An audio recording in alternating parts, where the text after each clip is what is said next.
이 다니엘서 11장 1절부터 35절까지 말씀에는 성경에서 가장 많은 예언이 집중된 곳입니다. 역사적으로 다 이루어졌습니다. 너무나 자세하고 마치 본 것처럼 썼기 때문에 늘 저자에 대한 시비와 써진 연도에 대한 시비가 지금도 그치지 않고 있습니다. 그러나 저자의 확실성과 써진 시기에 대해서는 정확한 명확한 증거들이 굉장히 많습니다. 그럼 하나님의 예언은 세상의 예언과는 다릅니다. 우리 사람들은 예언가 하면 노스트라다무스를 기억합니다. 그의 예언처럼 코에 붙이면 코골이, 귀에 붙이면 귀걸이식의 그런 예언이 하나님의 예언은 아닙니다. 정확합니다. 상황에 따라 달라지는 것도 아닙니다. 하나님 것이 모든 것이 그분의 뜻대로 지금도 이루어져 가고 있는 것이죠. 그분이 어떤 사람도 쓰실 수 있습니다. 악인을 들어서도 사용하시는 거죠. 다른 것은 어떤 사람이 의인으로 쓸 것인가, 어떤 사람이 악인으로 쓰일 것인가, 그 선택은 하나님께 달릴 것이지 모든 것은 그분 뜻대로 지금도 이루어져 가고 있는 것이죠. 하나님께서는 신실한 종 다니엘을 통해서 앞으로 그 시대보다 훨씬 더 미래에 일어날 예언을 하게 하셨습니다. 그로 하여금 직접 환상을 보게 하셨고, 그래서 깨닫지 못하기 때문에 가브리엘 선지자를 통해서 그에게 해석해 주고자 하셨습니다. 우리가 앞에서 본 것처럼 하나님께서는 느부갓네살 왕을 통해서도 말씀하셨습니다. 벨사살 왕에 통해서 예언하셨습니다. 그리고 고레스를 들어서도 사용하셨습니다. 알렉산더도 이렇게 했습니다. 그들은 느끼지 못합니다. 그들은 자기가 잘나서 세상을 그렇게 점령한 줄 알지만 모든 것이 하나님의 섭리 하에 있는 것은 분명합니다. 하나님께서 다니엘에게 그 세계 전쟁 속에서도 특히 이스라엘 백성들이 어떻게 살 것인가, 거기에 대해서 경고를 또 예언의 말씀을 주고 있는 것이죠. 우리가 10장에서 보는 것처럼 그 세계 전쟁 속에서 자기 동족들에 관한 것이 있었기 때문에 그 큰 싸움 때문에 다니엘이 너무 놀랐죠. 그래서 힘을 잃고 실신할 정도였다는 것입니다. 세계 흥망성쇠, 왕이 일으켜지고 펴지고 제국이 일으켜지고 펴지는 것도 다 하나님의 손안에 있음을 성경은 우리에게 분명히 보여주고 있습니다. 그것이 세계 정세에 관한 것들은 세계가 알아야 되기 때문에 아람말로, 그 당시에 팔레스타인의 공용어인 아람말로 쓰여져 있고, 그 다음에 특히 그 가운데 이스라엘이 알아야 될 것은 다시 히브리 말로 쓰여지게 하셨습니다. 그렇게 강할 것 같았던 바벨론도 메대와 바사의 연합군에서 무너졌습니다. 그리고 고레스, 하나님께서 이사야 선지자를 통해서 그가 나의 목자라고 했던 고레스를 통해서 이제 너희 본국으로 돌아가도 좋다, 그리고 돌아가서 성전을 쳐도 좋다는 그런 명령을 내리셨습니다.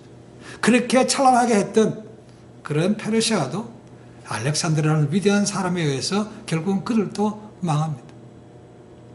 그러나 그렇게 승승장구하던 대왕이라고 불렸던 알렉산더도 33살에 아주 젊은 나이로 죽고, 그 다음에 그가 죽은 이후에 자기 가족과는 아무 관계없는 내 장군에 의해서 세계가 다시 나눠지게 됩니다. 그것이 우리가 앞에서 본 그런 예언의 말씀이었고, 오늘 5절부터 저희 읽었던 19절 말씀까지는 그 나눠진 네 나라 가운데 두 나라만 살아남습니다. 시리아를 근거로 했던 셀루커스 왕조와 그 다음에 이집트를 근거로 하는 프톨레미 왕조 간의 5번에 걸친 시리아 전쟁에 관한 예언이 오늘 말씀입니다. 읽어보세요. 알지만 무슨 말인지 잘 감이 안 오죠, 그렇죠? 북방왕이고 남방왕이고, 아니, 북방왕은 시리아의 셀루커스 왕조고 남방왕은 이집트의 프톨레미 왕조라고 생각하시면 되겠습니다. 자, 이 5번에 관한 전쟁이 이어집니다. 첫 번째는 5절과 6절에 관한 말씀으로 기원전 323년부터 246년까지 있었던 사건을 기록하고 있습니다. 사실 프톨레미 1세와 셀루커스 1세가 있는 동안에는 두 나라가 거의 많이 평온했습니다. 서로 조금씩의 치고받는 것이 있지만 그나마 그래도 다른 때에 비하면 아주 그래도 평화로운 그런 시기였습니다. 역사적으로 가면 이 프톨레미 1세는 이름이 소테르라는 사람이고 남방왕의 셀루커스 1세의 이름은 니카토르라는 사람입니다. 그래도 한때는 같이 밥을 먹은 사람들이기 때문에 그래도 욕심을 줄이고 덜 싸웠던 그런 때입니다. 여기서 기억하는 사람은 프톨레미 1세입니다. 소테르라는 사람입니다. 이 사람은 프톨레미 왕조를 세웠던 사람이었습니다. 수도를 알렉산드리아로 정했습니다. 그리고 이 사람은 굉장히 학문에 대해서도 관심이 많았습니다. 기원전 312년 가사 전투라는 것을 통해서 이김을 통해서 많은 유대인들을 알렉산드로 자기 나라로 포로로 잡아갔습니다. 그래서 그 이후로 알렉산드리아는 많은 유대인들이 글로 몰려오게 됩니다. 그래서 알렉산드리아가 유대인의 디아스포라의 중심지가 되었습니다. 기원후 1세기의 역사에 의하면 예수님 당시에 알렉산드리아에 있었던 유대인들은, 디아스포라 유대인들은 거의 100만 명에 가까웠다고 말합니다. 6절 말씀은 그 후손들 간의 싸움이 기록되어 있습니다. 아까 말씀드린 대로 이 두 사람, 셀루커스 1세와 프톨레미 1세가 살아있는 동안에는 거의 문제가 생기지 않았지만 두 사람이 죽은 이후에 이제 싸움이 시작됩니다.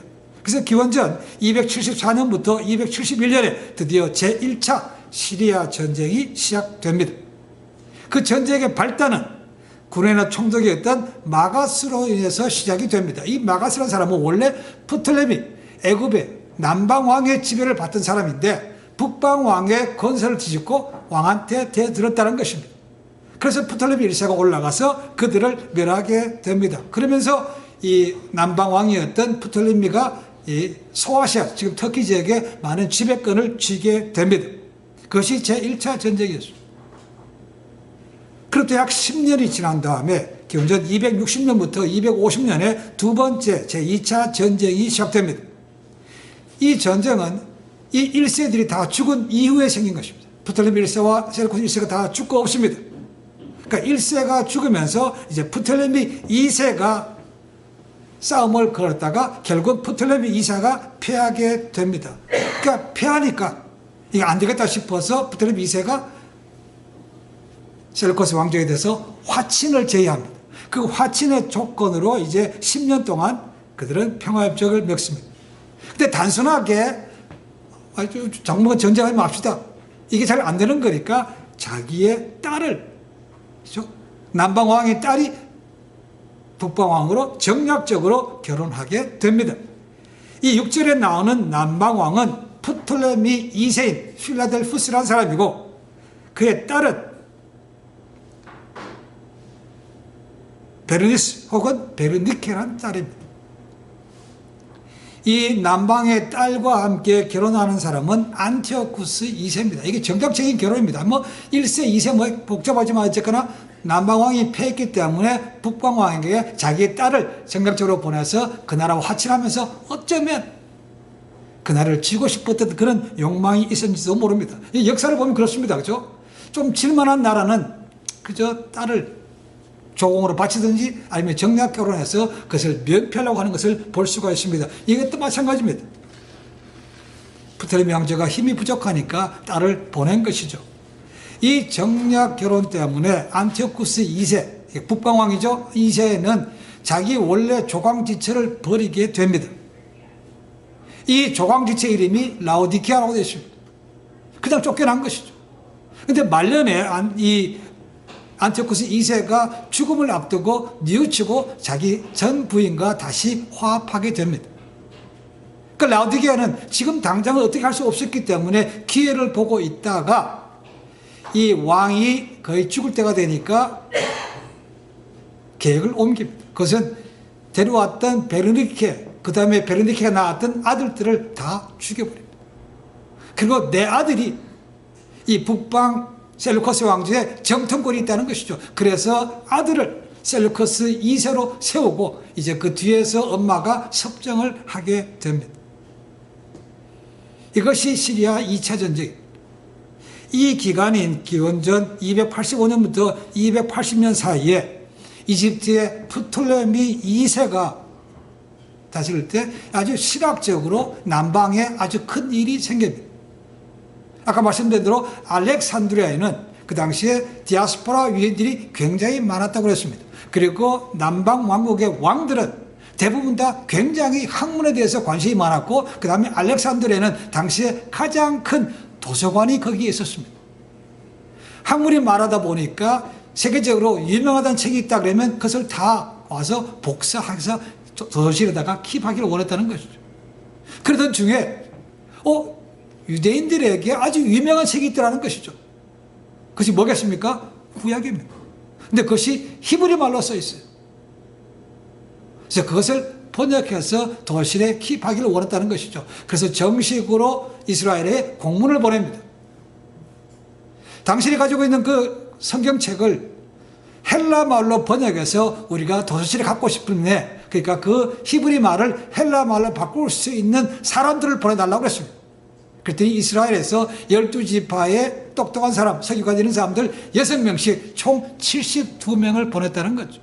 그래서 몇 년에 걸쳐서 번역한 다음에 그것이 만들어지게 됩니다. 그것이 우리가 가지고 있는 70인역이라는 것입니다. LXX죠. 72 그리스 말로 LXX죠. 그죠? 영어로는 septuagint라는 것입니다. 이것이 가장 큰 업적입니다. 그러니까 신약 시대에 예수님께서 기록된 바 구약의 말씀은 다 이 헬라 말로 기록된 70인역을 근거로 한 것입니다. 이 놀라운 것을 필라델푸스 2세, 셀쿠스 프토레미 왕조의 2세가 이것을 이루었다는 것입니다. 원래는 72명인데 어떻게 70인역입니까? 라는 거죠.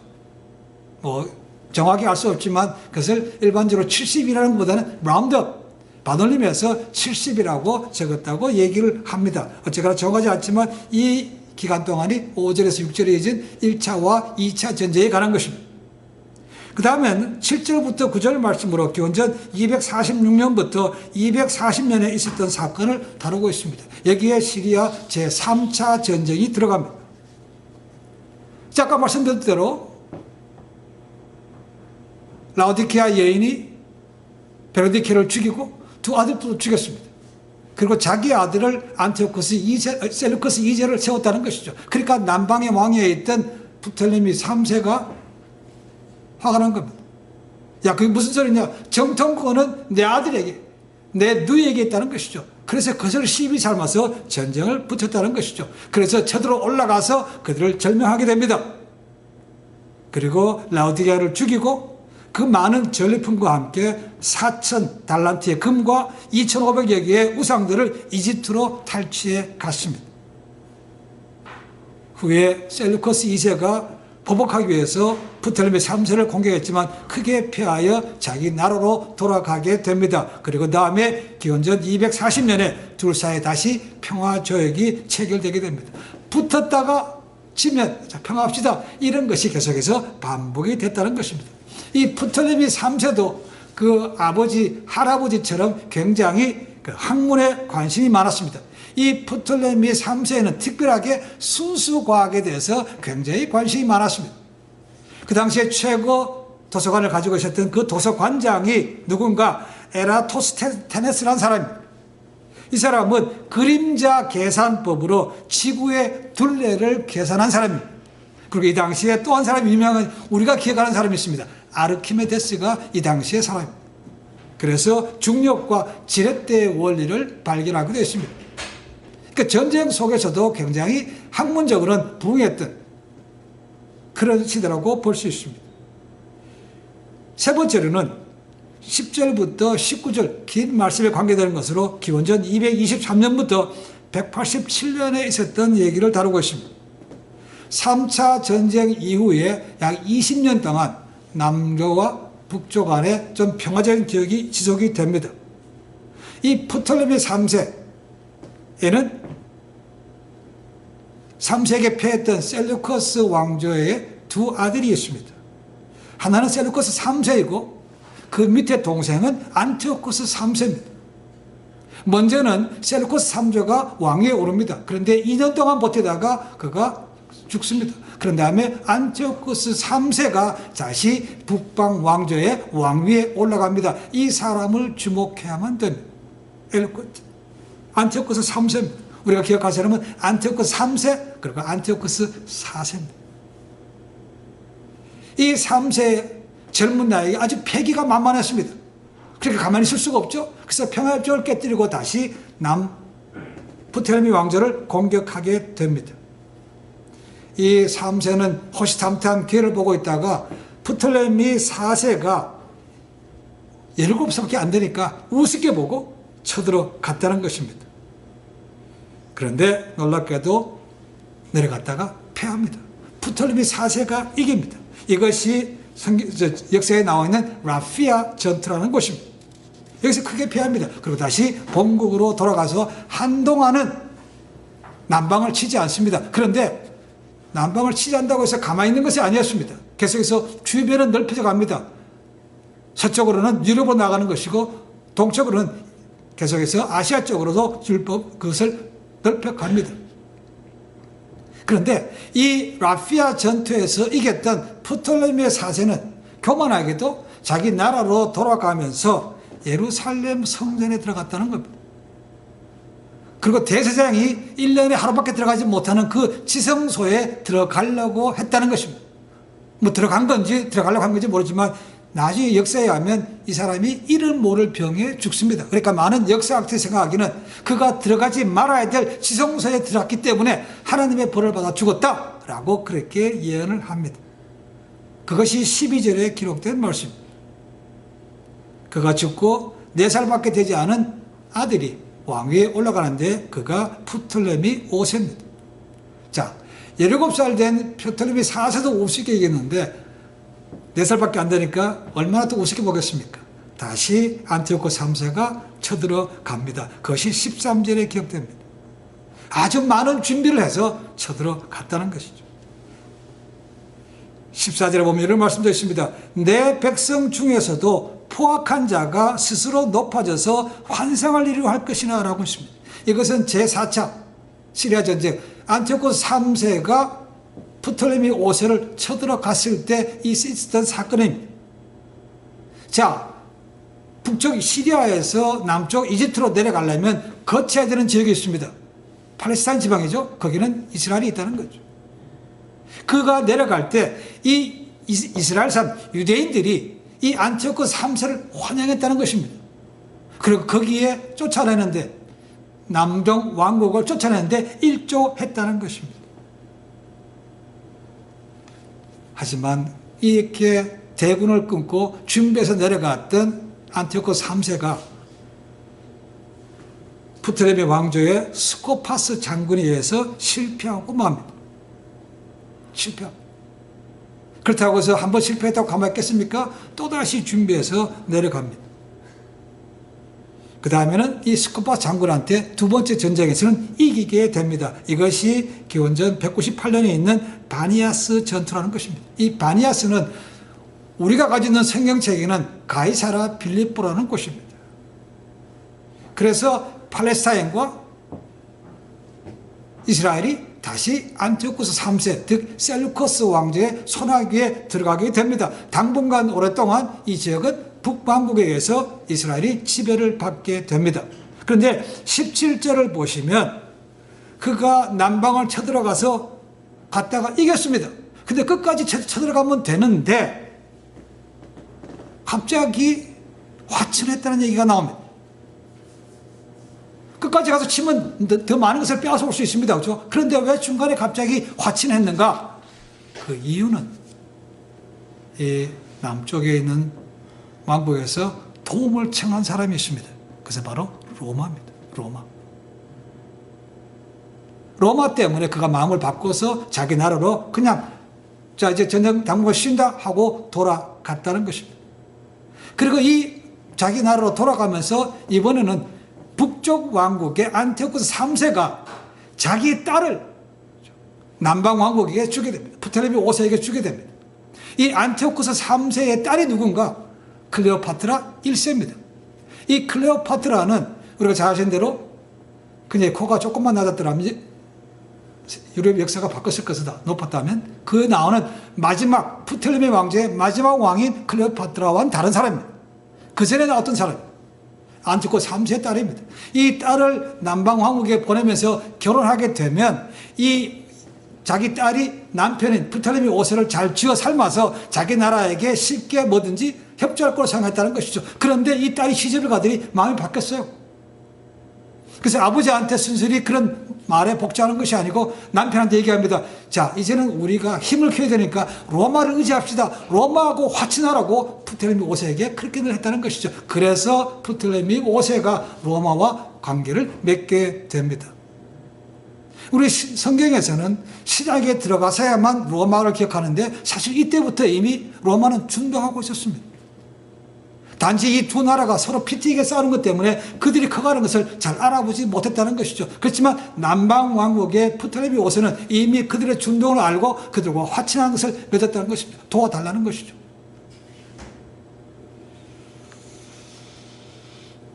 (18절) 말씀 보시면 이 안티오쿠스 3세가 욕심을 부려서 주변의 섬들을 치게 된다는 것이죠. 그리고 그가 패배한다고 되어 있습니다. 거기 보니까 한 대장이 나오죠. 그죠? 18절에 보시면 이 한 대장이 누군가? 아까 말씀드렸던 로마 장군, 로마의 유명한 스키피오라는 장군입니다. 이 사람이 개입하는 것 때문에 안티오쿠스는 또다시 실패하고 자기 나라로 돌아가야만 됐습니다. 그리고 소아시아, 유럽을 넘어갔던 많은 나라들을 로마에게 넘겨주게 된다. 그리고 전쟁이라는 게 그렇지 않습니까? 전쟁이 끝나고 나면 반드시 진 나라는 이긴 나라에 뭘 줘야 됩니까? 배상금을 드려야 됩니다. 이게 어마어마한 돈입니다. 이 배상금을 줘야 되는데 안티오쿠스 3세가 당장에 돈이 없는 것이죠. 그래서 자기 나라로 돌아가는 가운데 제우스 신전을 털었다는 겁니다. 그 바람에 백성들의 원성을 삼아서 그가 살해를 당하는 것입니다. 그것이 19절과 관계된 말씀입니다. 다시는 돌아보지 못한다라는 것입니다. 아까 말씀드린 대로 이 남북의 전쟁에서 북쪽 셀루커스 왕조가 팔레스타인 제국을 완전히 지배하게 된 데가 기원전 198년 바니아스 전투라고 말씀드렸습니다. 이 기원전 198년도부터 그 다음에 마카비 전쟁이 발발하는 기원전 167년까지의 이 30년 기간 동안을 흔히들 셀루커스 왕조의 시대라고 말합니다. 이 왕조 시대에 북셀루커스 왕조의 두 사람을 기억하시면 됩니다. 아까 말씀드렸던 안티오쿠스 3세 그리고 다음에 이어질 안티오쿠스 4세를 기억해야만 됩니다. 자, 아까 말씀드렸던 것처럼 남왕국 프톨레미 왕조의 수도는 알렉산드리아였습니다. 그러면 북 셀루커스 왕조의 수도는 어디인가? 셀루커스 1세가 수도를 세웁니다. 그 수도가 어디인가? 오스테론 강가에다가 세우는데 그 수도의 이름이 안디옥입니다. 안디옥. 이 신도시가 급속도로 성장해서 순식간에 50만 명이 되는 큰 도시로 발전하게 됩니다.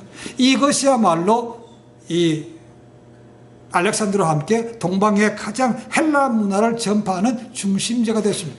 알렉산드리아와 안디옥 두 곳엔 다 유명한 큰 라이브러리, 도서실이 있습니다. 지금도 에베소에 같은 데 가면 그런 라이브러리들의 흔적이 남아있기도 합니다. 안디옥 구체에 갑니다. 그리고 이 안디옥은 시작시대에 가면 사도행전에 가면 나오죠. 잘 기억하셔야 됩니다. 성경에서 맨 처음으로 크리스찬이라고 불린 곳이 어디입니까? 안디옥 교회였습니다. 그리고 안디옥 교회는 그 이후에 사도 바울과 바나바를 선교사로 파송하는 세계 선교의 중심지가 됩니다. 이것이 셀루커스 1세 때부터 시작이 된 것입니다. 근데 우리가 주목할 사람은 안티오쿠스 3세라고 그랬습니다. 우리가 역사에서 The Great, 대왕이라고 부른 사람은 한 사람, 알렉산더였습니다. 이 셀루커스 왕조에 이어진 사람, 안티오쿠스 3세도 셀루커스 왕조니까 이 알렉산드리아의 후계자죠. 그죠? 그러니까 안티오쿠스 3세도 야, 내가 알렉산더의 뒤를 이은 정통권을 가진 헬라의 왕이라는 것입니다. 그래서 자기한테 자칭 대왕이라고 불렀습니다. 안티오쿠스 3세 대왕이라고 불렀다는 것이죠. 그리고 외부와의 전쟁을 계속해서 하면서 땅을 넓혀갑니다. 연전연승을 하지만 아까 말씀드린 대로 라피아 전투에서 패배하게 됩니다. 그리고 바니아스 전투에서도 패합니다. 그가 전쟁에서 승리함을 통해서 팔레스타인의 모든 지배권을 쥐게 됩니다. 이스라엘이 그 나라에 들어가게 되고, 특별하게 두로와 시돈을 중심으로 하는 지역이 어디인가? 그러면 페니키아라는 것입니다. 두로와 시돈 기억하시죠? 그죠? 거기서 나중에 백향을 보내고 성리들 때 두로와 시돈입니다. 그것까지도 들어갑니다. 이 페니키아가 나중에 굉장히 큰 이 상업으로 발전한 나라가 됩니다. 이 페니키아 사람들이 건너가서 이루어진 도시가 카르타고입니다. 카르타고. 이제 그래서 로마에 이제 제가 언급할지 모르겠습니다만 카르타고에 유명한 장군이 있죠. 그죠? 한니발입니다. 로마에 가장 큰 위협을 지었던, 겁을 지었던 사람이 한니발이라는 사람입니다. 이 커져가는 북쪽의 셀루커스 왕조가 가장 크게 패한 것이 마그네시아 전투라는 것입니다. 이 마그네 전투에서 지게 되는데 누구한테 패하는가? 로마 장군한테 피하게 됩니다. 로마 장군. 스키피오라는 사람. 아까 말씀드렸지만 이 남북 간의 싸움하는 것 때문에 이 서쪽에 있었던 로마가 크게 성장하는 것을 이들이 제대로 알아보지 못했다는 것입니다. 이미 그대로 크고 있었습니다. 이 마그네시아 전투에서 스키피오 장군이 개입해서 깨진 다음부터는 이 북셀루커스 왕조가 쇠퇴하게 되고 로마는 점점점 승승장구하게 됩니다. 이것이 우리가 여기 나오지 않은 성경에 기록된 그런 말씀입니다. 여기 이미 로마 한 장군이라는 사람이 로마의 스키피오 사람인 것을 기억하시면 됩니다. 그러니까 저희가 시작 들어가서 그때 가서 로마가 어떻게 됐나 하면 너무 늦은 감이 있다는 것이죠. 그러나 이 다니엘서에는 이미 그 당시에도 로마가 활동하고 있었다는 것을 분명하게 보여주고 있습니다. 안티오코스가 3세가 그런 사람이었지만 안티오코스는 자기가 남방을 칠 때 도와주었던 유대인들을 그냥 흘려보내지는 않았습니다. 그들에게 호의를 베풀었다는 것이죠. 그러니까 그들이 환호했습니다. 어떤 정책을 했는가 이랬습니다. 유대인 난비들에게 다시 내가 돌아가고 포로에서 돌아가도 좋다라는 석방을 내렸다는 것이죠. 그러니까 좋아할 수밖에 없죠. 그 다음에는 오랜 전쟁의 여파로 피폐해진 예루살렘 도성의 회복을 돕기 위해서 3년간 세금 면제 그리고 일반적인 부하금도 3분의 1로 줄였습니다. 좋아하죠. 그 다음에 성전에 종사하는 제사장들에게 모두 면세를 주었습니다. 네 번째는 전쟁으로 해서 무너졌던 예루살렘 성벽 재건과 성전 제의를 하기 위해서 국가 보조금을 주겠다고 약속했습니다. 다섯 번째는 바벨론, 페르시아, 헬라 제국 이런 데서 누려왔던 유대인들의 특권, 자유된 것을 계속해서 내가 보장해 준다고 약속했다는 것이죠. 그러니까 얼마나 좋았겠습니까? 더 나아가서 유대인들의 율법을 존중해서 가증한 것, 불결한 것은 성전으로 들어가지 못하게 만들었고 이방인도 함부로 들어가지 말라고 그런 법령도 내렸다는 것이죠. 그러니까 환호합니다. 그러니까 유대인들이 뭐라고 생각했는가? 야, 이것이 그들이 그렇게 흠모했던 다윗이 외국 사람, 이방인의 몸을 통해서 나타난 사람이 아닌가라고 생각했다는 것입니다. 심지어는 고레스가 현현한 것도 아닌가라고 생각했다는 것입니다. 그 정도로 착각할 정도로 아주 유대인들에게 선한 정책을 베풀었습니다. 그러나 그것이 계속 오래간 것은 아니었습니다. 그가 마음을 바뀌었다기보다는 그 국제 정서가 그로 하여금 바꿔갈 수밖에 만들었다는 것입니다. 흔히들 헬라 시대라고 생각하면 300년을 꼽습니다. 알렉산더가 페르시아의 마지막 왕이었던 다리오 3세를 무너뜨렸던 기원전 313년도부터 로마와의 누굽니까? 옥타비아누스라고 그러죠. 나중에 되면 아우구스투스라고 나온 사람이 옥타비아누스입니다. 옥타비아누스가 그의 대적이었던 클레오파트라와 그 다음에 안토니오 전쟁에서 이기게 되는 31년이 있습니다. 그것이 악티움 전쟁이라는 것입니다. 그때까지 300년 기간을 헬라 시대라고 봅니다. 그리스 시대라는 거죠. 이 시대에 기억한 것이 아까 말씀드린 대로 셀루커스 왕자와 프토레미 왕자는 피튀기에 싸우는데 로마는 계속해서 그 당시에 유럽에서 이미 발판을 쌓아 올라가고 있었다는 것이죠. 그리고 결국은 이 프톨레미 남방 왕국이 도움을 청할 때 스키피오가 개입해서 북왕조를 무너뜨리게 되는 것이죠. 그것이 중간에 있었던 사건입니다. 이런 것이 우리가 말씀 속에서 제대로 찾아보지 않지만 역사적으로 이루어진 것들입니다. 그러니까 말씀드렸던 것처럼 이 짧은 구절 안에 역사가 예언이 그렇게 많이 이루어졌다는 것이죠.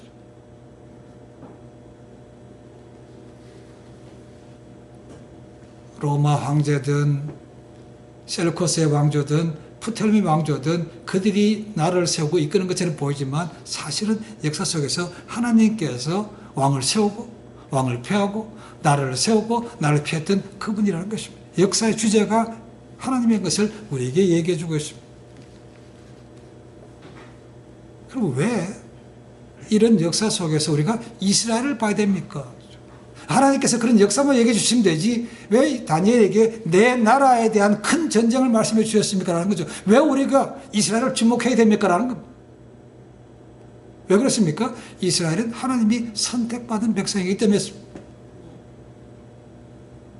왜 오늘날도 우리가 관심을 가져야 됩니까? 우리가 보면 참 마음에 안 드는 것이 많죠. 아주 자존심 강하기도 하고 쓸데없이 사람을 죽인다고 여러 가지 많은 비판도 받습니다. 왜 관심이 됩니까? 많은 사람들이 얘기합니다. 그래서 성경에 기록된 말씀 때문이라는 거죠. 어떤 말씀인가? 창세기 12장 3절입니다. 하나님께서 아브라함에게 주셨던 약속의 말씀이 기록되어 있습니다. 그 뭐라고 했는가? 너를 축복하는 자에게는 내가 복을 내리고 너를 저주하는 자에게는 내가 저주하리니 땅의 모든 족속이 너로 말미암아 복을 얻을 것이라고 되어 있습니다. 이야, 굉장히 편파적이고 굉장히 무서운 말씀입니다. 하나님께서 복을 주신다고 주시는 그들에게 복을 준 사람들에게 복을 주신다고 하기 때문에 우리는 그들을 위해서 기도할 수밖에 없다고 얘기하는 겁니다. 가장 많이 도움을 주는 우군이 어디겠습니까? 미국이죠. 미국이 가장 많이 도와줍니다. 미국의 역대 왕들 중에서요, 내가 고레스라고 한 사람이 있습니다. 이사자연 때 한국을 도와줬던 트루만이 그랬습니다. 고레스라, 사이러스라고. 그리고 근래에 와서 또 한 사람이 있습니다. 누구였습니까? 트럼프입니다. 그래서 트럼프가 대통령이 되자마자 가장 크게 한 일 중에 하나가 뭐냐면 텔아비브에 있던 미 대사관을 예루살렘으로 옮긴 것입니다. 왜요? 예루살렘이 이스라엘의 수도라는 겁니다.